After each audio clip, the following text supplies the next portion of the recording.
Hello everyone, आप सभी का स्वागत है ज्ञानोदय क्लासेस पर। अभी हम डिस्कस करने जा रहे हैं आरआरबी ग्रुप डी से जुड़े हुए बेहद ही महत्वपूर्ण प्रश्नों को।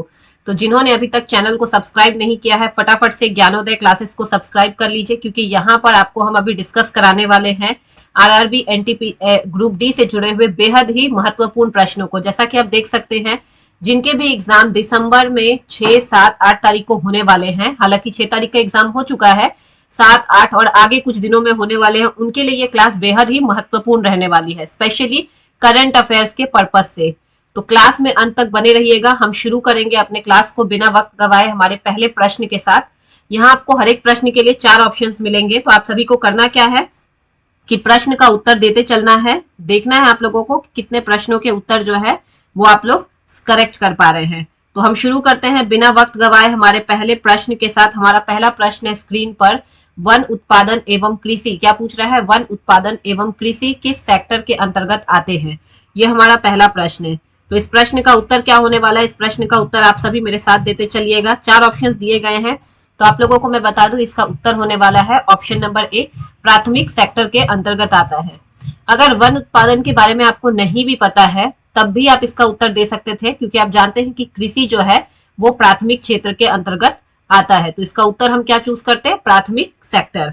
अगले प्रश्न पर चलते हैं। अगला प्रश्न नंबर 2 है। प्रश्न नंबर 2 देखते हैं।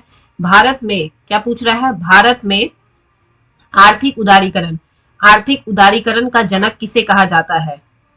भारत में आर्थिक उदारीकरण का जनक किसे कहा जाता है? तो डॉक्टर मनमोहन सिंह को कहा जाता है। इन्होंने ही एलपीजी के बारे में कहा था, ये चीज याद रखिएगा, इसलिए इन्हें आर्थिक उदारीकरण का जनक कहा जाता है। अगले प्रश्न पर चलते हैं। प्रश्न नंबर 3 पूछा जा रहा है, अल्बर्ट आइंस्टाइन एक प्रसिद्ध डैश थे। अल्बर्ट आइंस्टाइन एक प्रसिद्ध क्या थे? भौतिक वैज्ञानिक, रासायनिक वैज्ञानिक, जीव विज्ञानी या चिकित्सक? तो इसका उत्तर होने वाला आप सभी जानते हैं, फिजिक्स के क्षेत्र में इन्होंने खूब नाम कमाया, तो भौतिक वैज्ञानिक इसका उत्तर होगा। अगला प्रश्न है, कबीर किसके, क्या पूछ रहा है? कबीर किसके शिष्य थे? कबीर किसके शिष्य थे? तो आप सभी जानते हैं, इसका उत्तर होगा रामानंद के शिष्य थे। अगला प्रश्न हम देखने वाले हैं। अगला प्रश्न है प्रश्न नंबर 5, आकाशीय पिंडों का अध्ययन, आकाशीय पिंडों का अध्ययन क्या कहलाता है? आकाशीय पिंडों का अध्ययन खगोल शास्त्र कहलाता है। ये बात आप लोग ध्यान में रखिएगा। अगले प्रश्न को देखते हैं। प्रश्न नंबर 6, प्रश्न नंबर 6 है, भारत और पाकिस्तान का विभाजन किस योजना के तहत हुआ था? क्या पूछा जा रहा है? भारत और पाकिस्तान का विभाजन किस योजना के तहत हुआ था? तो इसका उत्तर क्या होने वाला है? माउंटबेटन योजना के तहत इनका विभाजन किया गया था। देखेंगे हम नेक्स्ट प्रश्न, प्रश्न नंबर हमारा 7 पूछा जा रहा है, सुलह कुल उत्सव, सुलह कुल उत्सव कहाँ आयोजित किया जाता है? क्या पूछा जा रहा है? सुलह कुल उत्सव कहाँ आयोजित किया जाता है? 4 विकल्प है, तो इस प्रश्न का उत्तर क्या होगा? ऑप्शन नंबर बी, आगरा में आयोजित किया जाता है। अगले प्रश्न को देखते हैं। प्रश्न नंबर 8, देखिए इसमें जीके जीएस के प्रश्न भी मिल रहे हैं, तो बिल्कुल भी घबराइएगा मत, क्योंकि आपका जो ये पीडीएफ है जीके जीएस प्लस करंट तीनों का सम्मिलित रूप है। तो ये तीनों ही प्रश्न, क्योंकि ग्रुप डी में जीके जीएस के भी प्रश्न पूछे जाते हैं, तो आपकी होलिस्टिक वे में तैयारी कराई जा रही है, तो हर एक प्रश्न का उत्तर देने का प्रयास कीजिए। प्रश्न नंबर 8 है, विहार, मंदिर और स्तूप किस धर्म से संबंधित है? विहार, मंदिर और स्तूप किस धर्म से संबंधित है? तो आप बहुत अच्छी तरीके से जानेंगे कि विहार जो है, स्तूप जो है, वो किससे संबंधित है। अगर हमें मंदिर का हम सोचते हैं तो हम सोचेंगे कि किस धर्म से संबंधित है, कंफ्यूजन। लेकिन आप पारसी और ईसाई को लेके तो नहीं होंगे, मोस्टली कंफ्यूजन हो सकता है जैन धर्म और बौद्ध धर्म। लेकिन यहाँ पे भी आप स्तूप से और विहार से कंफर्म उत्तर दे सकते हैं कि इसका उत्तर होने वाला है बौद्ध धर्म, ऑप्शन बी। अगला प्रश्न है, डीएनए का संबंध किससे है? देखिए ये साइंस से जुड़ा हुआ प्रश्न है, और आरआरबी में साइंस का बहुत ही अच्छा खासा वेटेज है करंट अफेयर्स के बाद। तो किससे जुड़ा हुआ है? इसका उत्तर हम दे देते हैं, इसका उत्तर होगा गुणसूत्र, जिसे क्रोमोसोम भी कहा जाता है। अगले प्रश्न की तरफ चलते हैं। अगला प्रश्न है प्रश्न नंबर 10, भारत के सुपर कंप्यूटर का क्या नाम है? भारत के सुपर कंप्यूटर का नाम क्या है? तो इसका उत्तर क्या होने वाला है? परम सुपर कंप्यूटर का नाम है। अगला प्रश्न है प्रश्न नंबर 11, एलिसा परीक्षण किस रोग के लिए किया जाता है? तो इसका उत्तर क्या होगा? ऑप्शन नंबर सी, एड्स रोग के लिए इसका परीक्षण किया जाता है। अगला प्रश्न है प्रश्न नंबर 12, गुलमर्ग किस राज्य में, गुलमर्ग किस राज्य में स्थित है? 4 विकल्प आपके सामने स्क्रीन पर दिए गए हैं, तो इसका उत्तर क्या होने वाला है? जम्मू और कश्मीर में गुलमर्ग राज्य क्या है? स्थित है। ठीक है, अगले प्रश्न पर चलते हैं। अगला प्रश्न है प्रश्न नंबर 13, ऊटी भारत के किस राज्य में स्थित है? ऊटी भारत के किस राज्य में स्थित है? 4 विकल्प आप लोगों की स्क्रीन पर दिया गया है। तो इस प्रश्न का उत्तर क्या होने वाला है? इसका उत्तर होगा तमिलनाडु। बहुत ही अच्छा, आप एक तरीके से समझिए तो क्या है, हॉलीडे वेकेशन के लिए बहुत ही अच्छा प्लेस है ये। अगले प्रश्न पर चलेंगे, प्रश्न नंबर 14, पहलगाम कहाँ स्थित है? पहलगाम कहाँ स्थित है? जिनको नहीं पता उनको भी इस बार पता चल चुका होगा। इसका उत्तर होने वाला है क्या? जम्मू कश्मीर में स्थित है। अगले प्रश्न को देखते हैं, मसूरी किस राज्य में स्थित है? बहुत ही सरल प्रश्न है, उत्तराखंड में स्थित है। प्रश्न नंबर 16, दार्जिलिंग किस राज्य का हिस्सा है? दार्जिलिंग किस राज्य का हिस्सा है? तो पश्चिम बंगाल का हिस्सा है।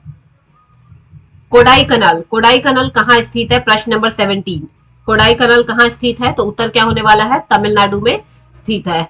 अगले प्रश्न को देखते हैं, माउंट आबू किस राज्य में है? माउंट आबू किस राज्य में है? राजस्थान में है। देखेंगे प्रश्न नंबर 19, नैनीताल किस राज्य में स्थित है? तो इसका उत्तर भी उत्तराखंड होने वाला है, यूके में स्थित है। प्रश्न नंबर 20 देख लेते हैं, शिमला किस राज्य की राजधानी है?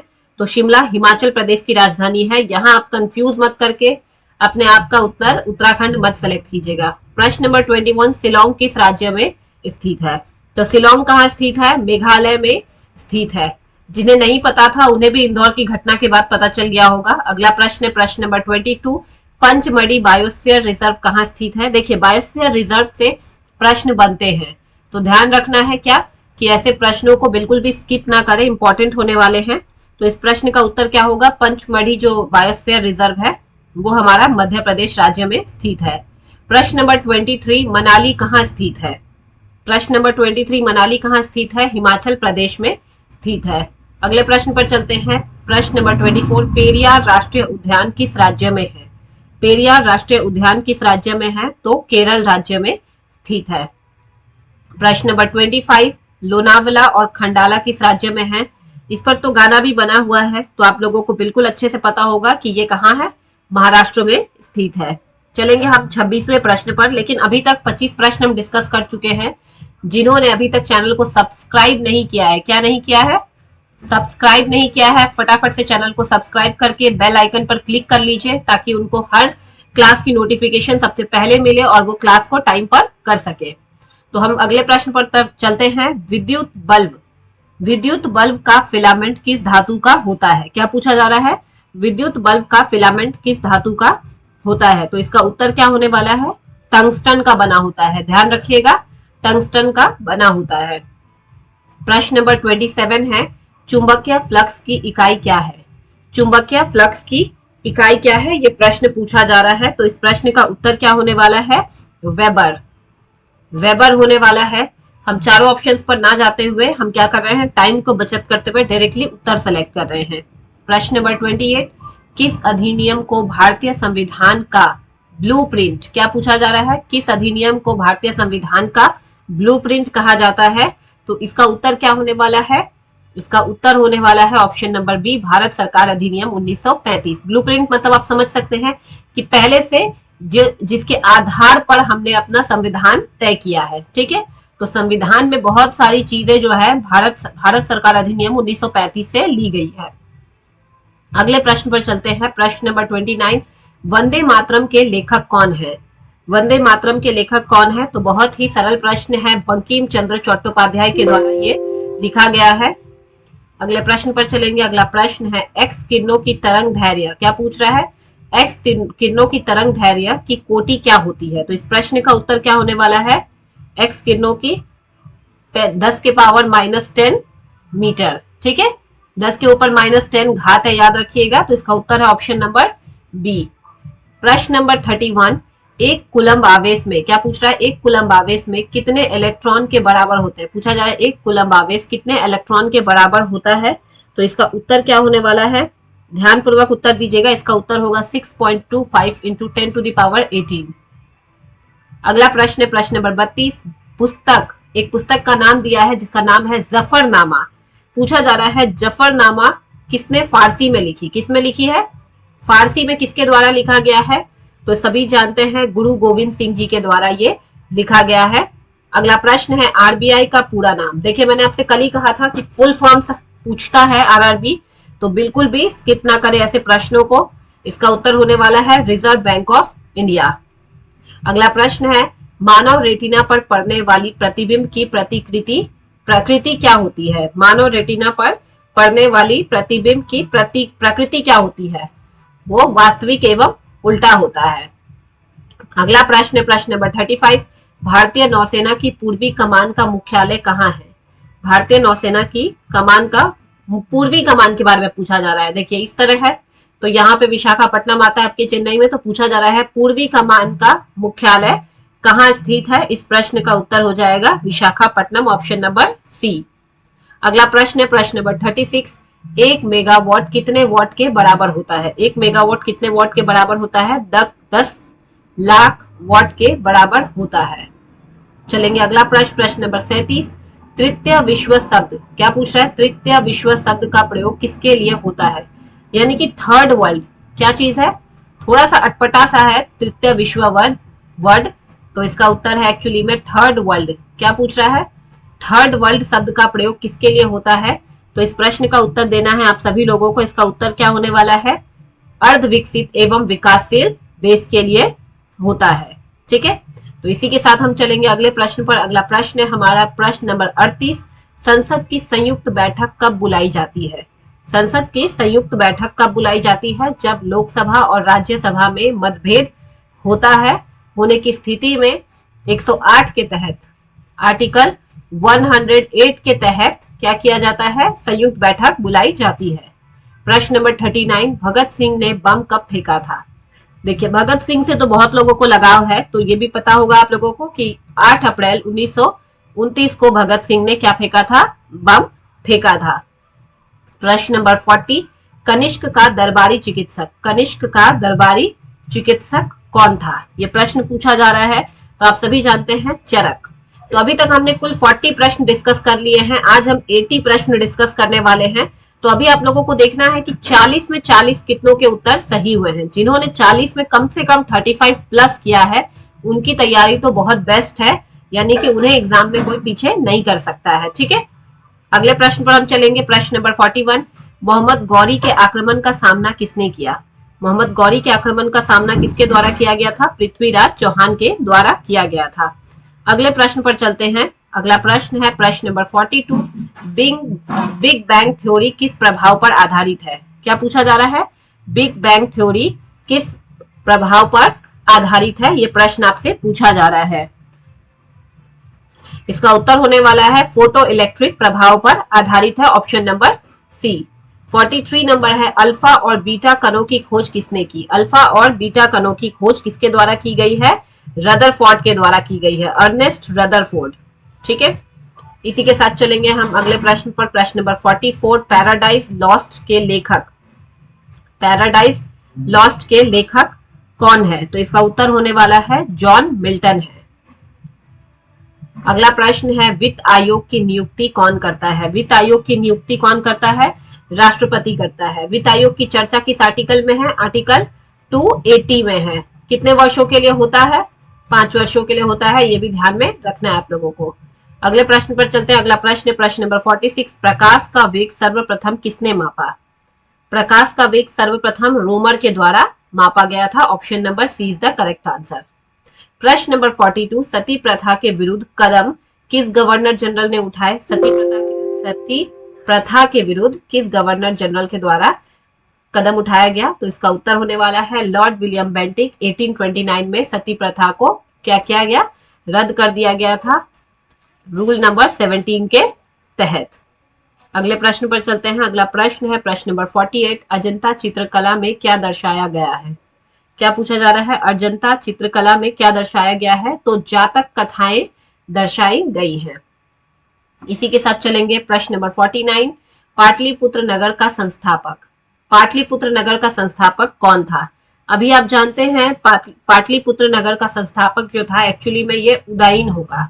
ठीक है, क्या होने वाला है? उदयन, जिसे अभी आप पटना के नाम से जानते हैं पाटलिपुत्र नगर को, ये भी ध्यान में रखिएगा, बिहार की राजधानी। अगला प्रश्न है प्रश्न नंबर 50, श्रीनगर शहर की स्थापना का श्रेय किसे दिया जाता है? तो श्रीनगर की स्थापना का श्रेय अशोक को दिया जाता है। अगला प्रश्न है प्रश्न नंबर 51, आगरा शहर की स्थापना किसने की थी? आगरा शहर की स्थापना की थी सिकंदर लोदी ने। कब की थी? 1504 ईस्वी में की थी। ये बात भी ध्यान में रखिएगा। अगला प्रश्न है प्रश्न नंबर 52, जोधपुर नगर का संस्थापक कौन था? जोधपुर नगर का संस्थापक कौन था? Rao Jodha, option A. अगला प्रश्न है प्रश्न नंबर 53, अमृतसर शहर की स्थापना किसने की? अमृतसर शहर की स्थापना किसने की? गुरु रामदास के द्वारा अमृतसर शहर की स्थापना की गई थी। प्रश्न नंबर 54 देखते हैं, दिल्ली शहर की स्थापना किसने की थी? दिल्ली शहर की स्थापना किसके द्वारा की गई थी? तो इस प्रश्न का उत्तर क्या होने वाला है? तोमर वंश के अनंग पाल के द्वारा दिल्ली शहर की स्थापना की गई थी। दिल्ली का पुराना नाम क्या है? तो आप लोग ध्यान में रखिएगा, इंद्रप्रस्थ। क्या है? आजकल नाम में बहुत बदलाव किए गए हैं, तो हो सकता है कि पुराना नाम पूछ लिया जाए, इंद्रप्रस्थ होगा। अगला प्रश्न है प्रश्न नंबर 55, तुगलकाबाद का संस्थापक कौन था? तुगलकाबाद का संस्थापक किसे कहा गया है? गयासुद्दीन तुगलक को कहा गया है। प्रश्न नंबर 56, जयपुर नगर की स्थापना किसने की? सवाई जयसिंह द्वितीय के द्वारा जयपुर नगर की स्थापना की गई थी। प्रश्न नंबर 57, हैदराबाद शहर की स्थापना किसने की थी? तो इस प्रश्न का उत्तर क्या होने वाला है? कुली कुतुब शाह के द्वारा हैदराबाद शहर की स्थापना हुई थी। प्रश्न नंबर 58 देखिए, पुनः यह प्रश्न पूछ लिया गया है कि पटना यानी कि पाटलिपुत्र की पुनः स्थापना किसने की?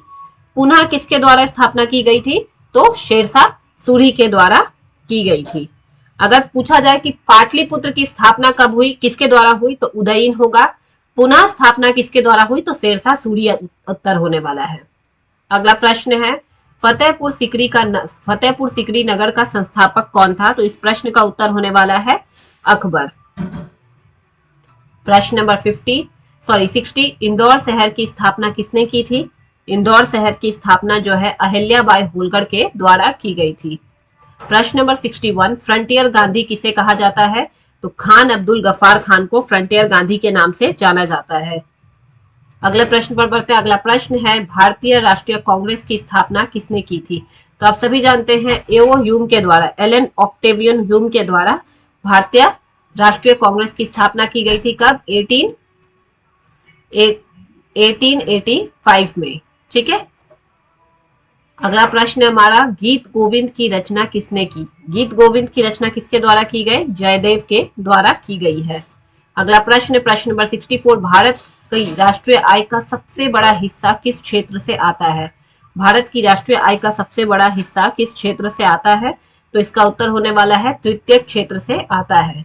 प्रश्न नंबर 65, पृथ्वी की घूर्णन गति कहाँ अधिक होती है? पृथ्वी की घूर्णन गति कहाँ अधिक होती है? तो विषुवत रेखा पर पृथ्वी की घूर्णन गति जो होती है वो सबसे अधिक होती है। प्रश्न नंबर हम देखने वाले हैं 66, पूछा जा रहा है 1857 का विद्रोह एक डैश था। क्या था? विद्रोह एक डैश था। तो इसे क्या संज्ञा दी गई है? सैन्य विद्रोह के नाम से जाना जाता है। हालांकि इसे नागरिक विद्रोह भी कहा जाता है। अगला प्रश्न है, संतुलित भोजन में क्या होता है? बैलेंस डाइट के बारे में पूछ रहा है। क्या? बैलेंस डाइट के बारे में पूछ रहा है। तो ये आप लोगों को बताना है कि बैलेंस डाइट के बारे में क्या जानते हैं आप, इससे पता चलेगा। तो बैलेंस डाइट का मतलब होता है सूक्ष्म एवं व्यापक पोषक तत्व। अगला प्रश्न है, भारत का सबसे बड़ा बंदरगाह कौन सा है? भारत का सबसे बड़ा बंदरगाह कौन सा है? मुंबई बंदरगाह जो है भारत का सबसे बड़ा बंदरगाह है। प्रश्न नंबर 69, अंडाशय से कौन सा हार्मोन स्रावित होता है? अंडाशय से प्रोजेस्टेरोन हार्मोन क्या होता है? स्रावित होता है। अगला प्रश्न है, नेपानगर, नेपनगर लिख दिया है, एक्चुअली यहाँ होना चाहिए था नेपानगर। क्या? नेपानगर किसके लिए प्रसिद्ध है? तो किसके लिए प्रसिद्ध है? अखबार कागज मिल, यानी कि अखबारी कागज के लिए नेपानगर फेमस है। प्रश्न नंबर 71 है, ऑपरेशन फ्लड किससे संबंधित है? तो आप सभी जानते हैं ऑपरेशन फ्लड श्वेत क्रांति यानी कि दूध उत्पादन से संबंधित है। मत्स्य, आप बाढ़ मत समझ लीजिएगा। अगला प्रश्न हम देखने वाले हैं। अगला प्रश्न है, बिहू किस राज्य का प्रसिद्ध त्योहार है? तो बिहू असम का प्रसिद्ध त्योहार है। अगला प्रश्न है प्रश्न नंबर 73, शेयर बाजार में बुलियन ट्रेड किसे कहा जाता है? शेयर बाजार में बुलियन ट्रेड किसे कहा जाता है? इस प्रश्न का उत्तर देना है आप सभी को। तो आर्बिट्रेज को क्या कहा जाता है? बुलियन ट्रेड कहा जाता है। प्रश्न नंबर 74, कोलेस्ट्रॉल का संबंध किससे है? कोलेस्ट्रॉल से क्या होता है? सबसे ज्यादा हृदय रोग की संभावना होती है, हृदय में हार्ट ब्लॉकेज की संभावना बढ़ जाती है। प्रश्न नंबर 75, भारत में सर्वाधिक महिला साक्षरता दर वाला राज्य, भारत में सर्वाधिक महिला साक्षरता दर वाला राज्य कहाँ है? तो आप सभी जानते हैं इसका उत्तर होने वाला है केरल में। 76, यदि वायुमंडल ना हो तो पृथ्वी कैसी दिखाई देगी? वायुमंडल ना हो तो पृथ्वी काली दिखाई देगी। अगला प्रश्न है प्रश्न नंबर 77, स्टील में कार्बन का प्रतिशत कितना होता है? स्टील में कितना प्रतिशत कार्बन होता है? 0.1 से 0.5% कार्बन होता है। इसी के साथ अगले प्रश्न पर चलेंगे। अगला प्रश्न है, अजमेर की स्थापना किसने की?